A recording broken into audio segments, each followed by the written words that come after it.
भक्ति दान गुरु दीजियो देवन के देवाओ। वहां से पूरा हो गया। एक बार सांस बाहर छोड़ा उस मंत्र सहित, दूसरे मंत्र सहित अंदर लिया, तो वो एक सिमरन हो गया सत्य नाम का। उस एक सिमरन की कीमत कितनी बताई?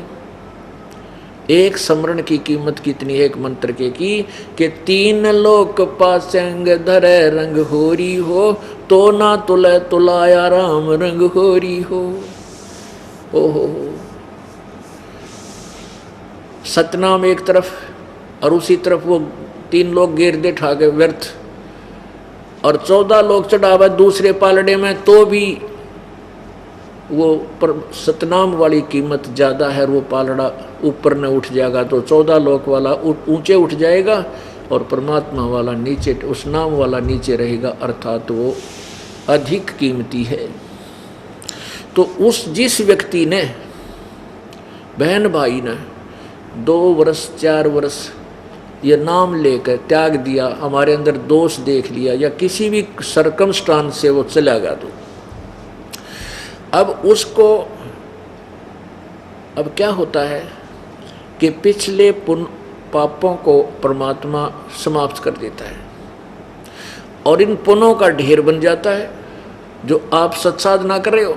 अब क्या होगा, वो नाम भी छोड़ गया और घूटी सूटी भी लाने लग गया और बकवाद भी करने लग गया, वही उसी स्थान पर पहुंच गया जो पहले कर्म करता था, और फिर भी सुखी है। यहाँ आता था जब तक रोया करता, क्योंकि वो पुण्य रहित था, यहाँ पुण्य उसको काफ़ी मिल गए। अब क्या हो गया कि उसके पाप फिर शुरू हो गए बढ़ने।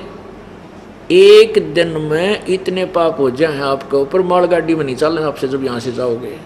पृथ्वी ऊपर पग जो धारे, करोड़ जीव एक दिन में मारे। ओए होए।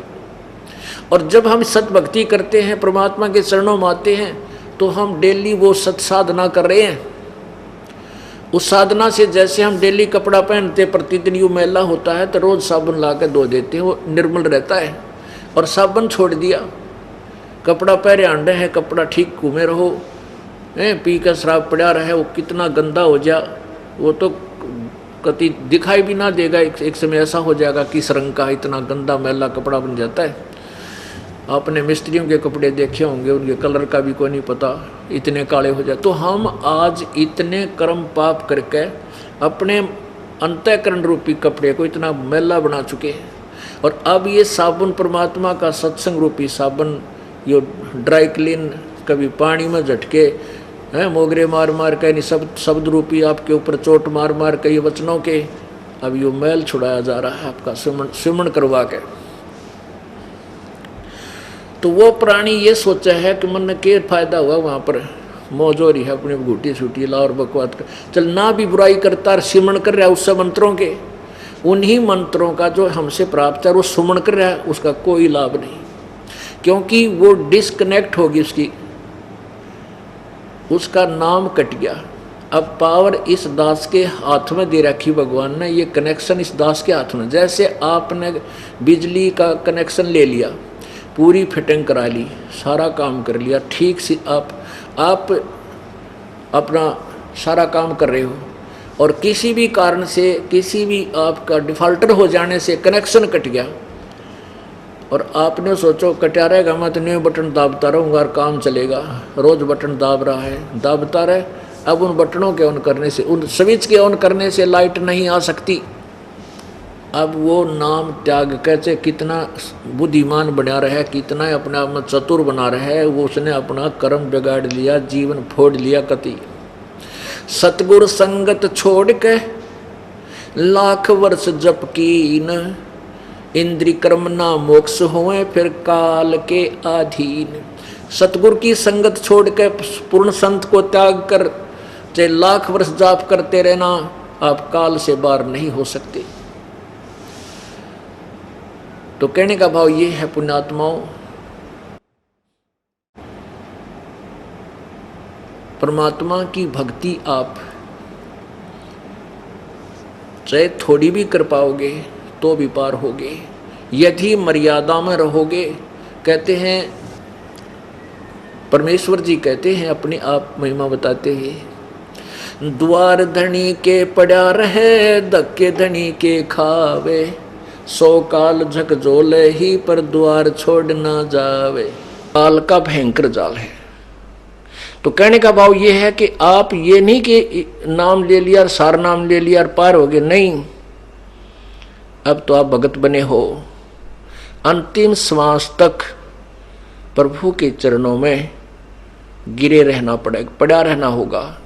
कहते हैं पाकी खेती देख कर गर्भियो मत किसाने, अब हु झोले बहुत हैं घर आले तब जाने।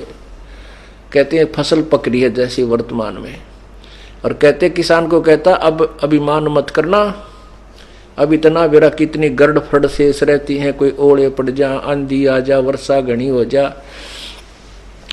कहते तेरे घर आले जब अपनी मानिए अभी तेरी नहीं है। ऐसे ही कहते तूने सोचा मैंने सार नाम मिल गया, मैं भक्ति कर रहा हूं, कहते अभिमान मत कर लेना, अभी तक काल के बहुत ज्यादा जोके शेष हैं, सतलोक पहुंच ले जब पीछा छूटा मानिए, ये तब तक मालिक के चरणों में पड़ा गिरा ही रहना। द्वार धनी के पड़ा रहे, धक्के धनी के खावे, 100 काल झकझोल ही पर द्वार छोड़ ना जावे।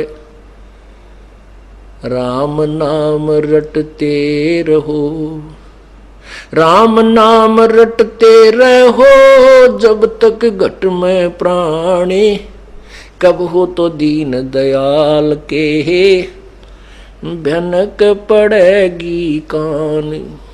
आपने सुचारू रखना है। तो क्या बताया है, दंडवतम गोविंद गुरु बंधु अविजन सोए, पहले बहे प्रणाम तिन नमो जो आगे होए। गुरु को कीजे दंडवत कोट कोट प्रणाम, कीट न जाने भृंग को यूं गुरु कर हैं आप समान।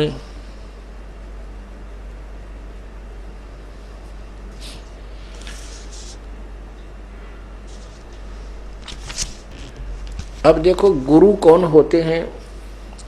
अब जैसे ये 3 लोक के गुरु हैं, और ये जैसा भी इनको ज्ञान है ये साधना बताते हैं, और कहाँ तक स्वर्ग तक पहुँच जाते हैं।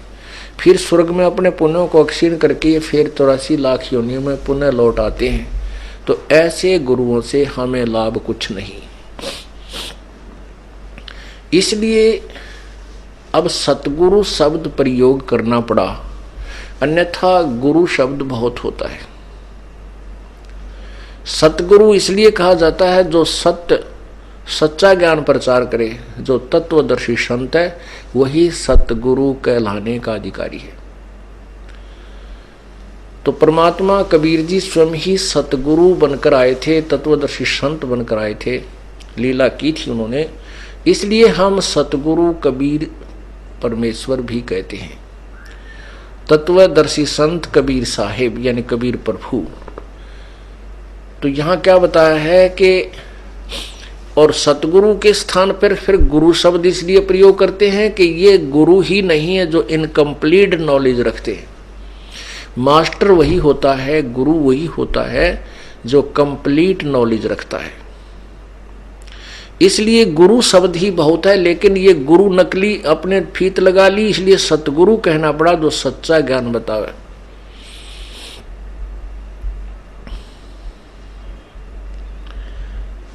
फिर भी सतगुरु कहें या गुरु कहें, वो भूमिका केवल उस पूर्ण संत की तरफ ही होती है।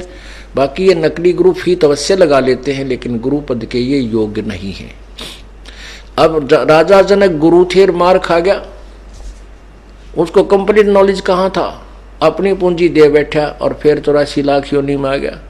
फिर वो परमेश्वर कितने दयालु हैं कबीर परमेश्वर, उसी प्यारी आत्मा के साथ कहाँ पहुंचे, पंजाब में, जहाँ पर सुल्तानपुर में अपनी बहन के घर नानक जी रहते थे, और वहाँ सुल्तानपुर के नवाब के एक मोदी खाने में नौकरी करते थे, और वहाँ प्रतिदिन बेई नदी पर स्नान करने के लिए जाते थे, जो सुल्तानपुर शहर के बिल्कुल साथ से बह रही है। वहाँ प्रभु मिले थे। ये कहानी आपको अभी सुनाएंगे आगे। तो कहते पूरा संत मिलेगा जब यो रोग कटेगा जन्म और मृत्यु का।